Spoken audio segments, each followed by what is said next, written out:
You're listening to the Minutes on Growth podcast, the show that brings you mindfully curated insights into relationships, spirituality, personal development, and everything in between, with your host, Tannaz Hosseinpour. Hi, soul friends. It's Tannaz Hosseinpour, and welcome back to another short solo episode of Minutes on Growth.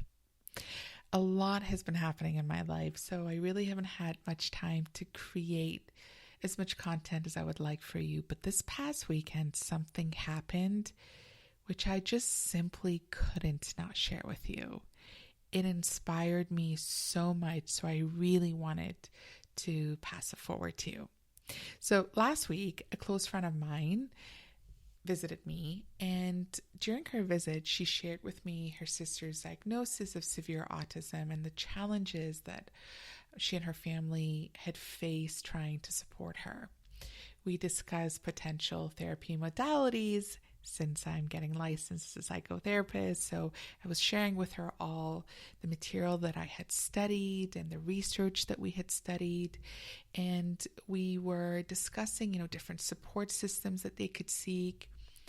And we just both prayed. We both prayed for a miracle. We both prayed for healing for all the family members. The next day, on Friday night, it was Rosh Hashanah. And for those of you who don't know, I've been studying Kabbalah for the past, 9 years. So Kabbalah is a spiritual modality. And I truly believe that the tools and insights that I've learned from my Kabbalah teachers over the years have really helped me become the person I am today. They've helped me regulate my nervous system better. They've helped me become more connected with the light, with Source. They've helped me cultivate trust in the universe, tap into my potential, and honestly, to better serve my community.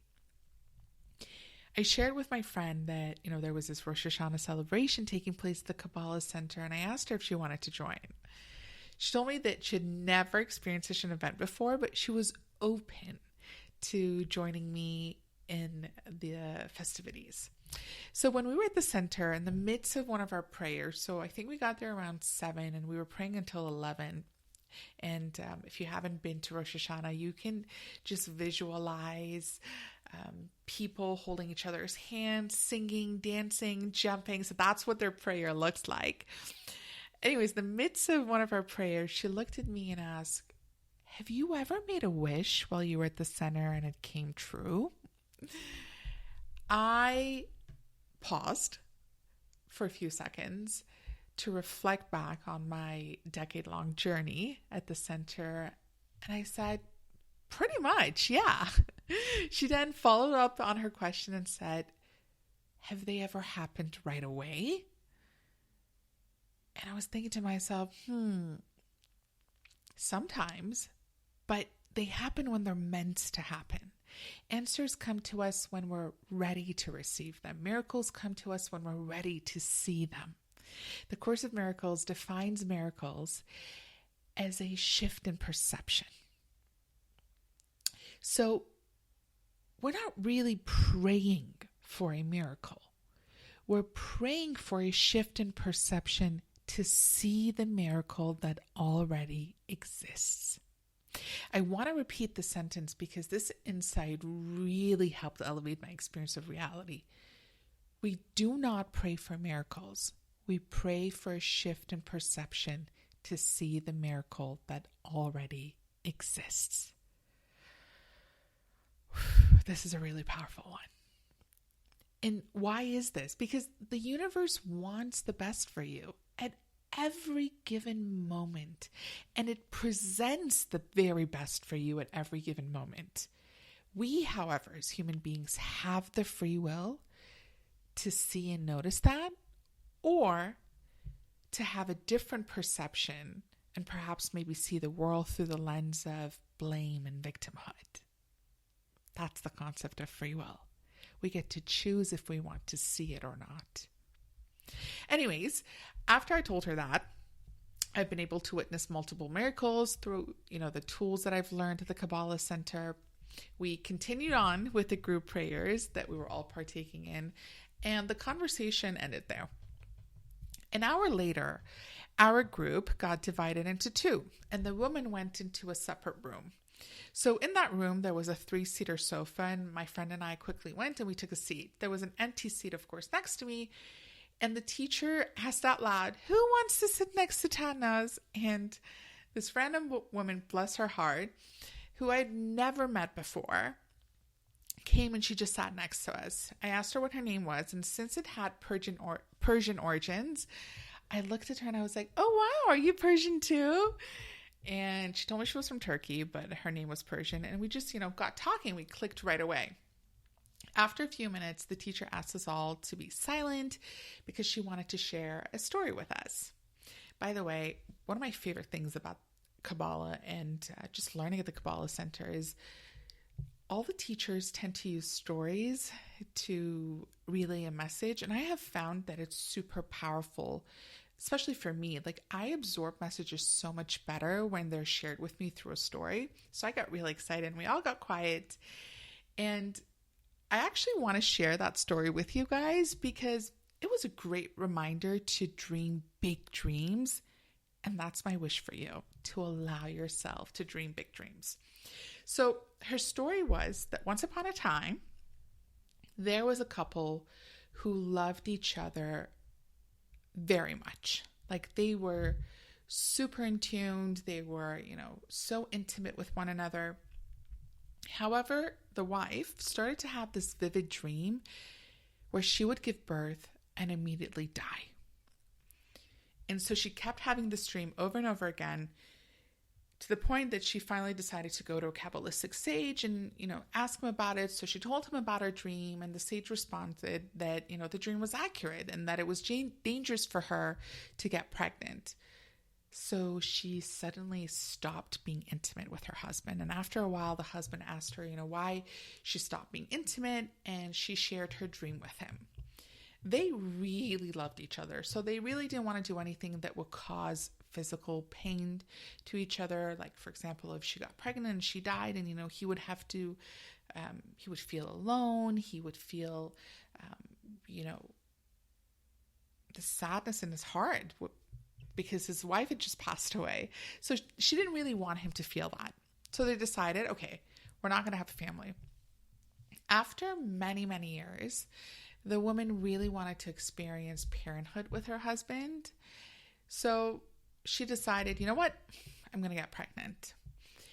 And at birth, while she's in pain and in labor, she prays from the bottom of her heart. She's like screaming it out loud to God, to the universe, whatever entity you want to call it, to allow her to just be with her newborn, to experience her newborn, and to just be with him and take care of him for a few months after birth.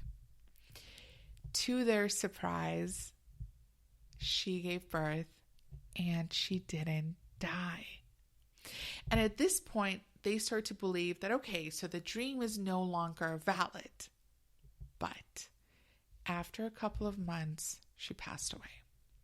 Her husband went to the Kabbalistic sage and said, listen, I don't understand. She gave birth and she was alive. So why did this happen? And the sage responded that when his wife was praying to God, to that universal power, and she was expressing her desire to just, be with her son for a couple of months, she only asked for a couple of months. She could have asked for 10 years. She could have asked for 20. She could have asked for 30. But her literal desire was a couple of months. That's what she declared. So the moral of the story is to not place limits on our desires. The only limits that exist are the limits that are stored in our subconscious mind that we have been conditioned to believe that we must have. There is an abundance available to us. The universe is abundant in almost everything. So this was a wonderful, powerful reminder to not limit ourselves and to allow ourselves to ask for and seek big desires that transform and expand us to new horizons, desires that, our limited mind thinks it's not possible. So as our teacher was reminding us to dream big, I looked at my friend and I said, this is the perfect time to pray for a miracle for your sister. A couple of seconds later, our teacher asked us to turn around and share our dreams with the people sitting next to us. My friend and I had been already, spoken about our desires, so we were familiar with each other's desires, but we turned around to the woman sitting next to me and she asked me if she could share her desire with me. So honored.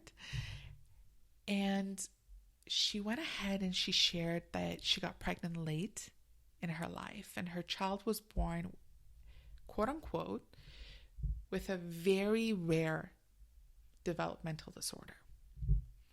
The moment she said these words, I had this feeling in my gut that she was about to say severe autism. Just remembering this conversation honestly gives me goosebumps because she turned around and said those exact words. I mean, what are the odds for these two people to be sitting on my right and on my left, to have the exact same challenge, to be feeling the same pain, for both of them to have the same desire, which is health and support for their loved ones? In that moment, I was speechless. I couldn't believe that the universe brought these two people together in the most random setting to show them that they're not alone, to show them that despite the statistics and the disorder being labeled as super rare, that they're not alone. And the more they talk to each other, the more they realize how similar both their loved ones' diagnoses were. And in that moment, I truly believe that God spoke to my friend. He spoke to my friend through that woman. And she shared that there was a therapy modality that she had been trying out for the past 8 months that had really helped her out. We had never heard of it before, so we immediately started to Google to see if there were therapists in my friend's hometown that were trained in this modality. And the wildest part was that the first link that came up was for a center in her city named after her sister's name. Like, the center's name had my friend's sister's name in their name. How wild is that? I still can't believe it. An hour ago, she was curious to see if her prayers and desires could be answered in the setting. And here we are, an hour later, getting those prayers answered through a stranger's mouth. That's how the universe speaks to us. It speaks to us through other people. And by the way, the woman ended up being seated at our table too, which is wild to me because the seating chart was finalized a week prior. So somehow the person in charge felt the energetic urge to seat us all together. And this is what I mean when I say there are no coincidences. Everything is divinely orchestrated for us for our highest good. We just need to be willing to see it. We need to be open to it. We need to be activating the trait of curiosity within us that allows us to change the way we look at things and to have hope and faith in the universe, to believe that there is a solution to every problem, that there is support available to us even when and if it doesn't logically make sense. My friend and I were so honored by this whole experience.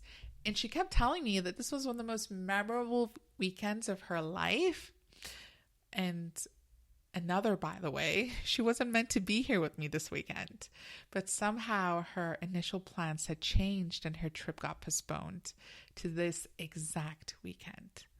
So this is a wonderful reminder to all of us to be flexible when things don't go our way, because that's the universe's way of rerouting us to something better. And I hope, soul friends, this short podcast episode has reminded you to trust the universe, to be open to new experiences, to be curious, to dream big dreams, and to allow yourself to connect to those around you. You are born worthy and deserving, and there's nothing you need to do to earn that worth. so that you're able to manifest that desire. No, that worth is already there. All you need to do is open yourself up to what the world has to offer. Thank you all so much for listening, and speak soon. Thank you for joining us this week on Minutes on Growth. If you enjoyed today's episode, then make sure you never miss a show by clicking the subscribe button now.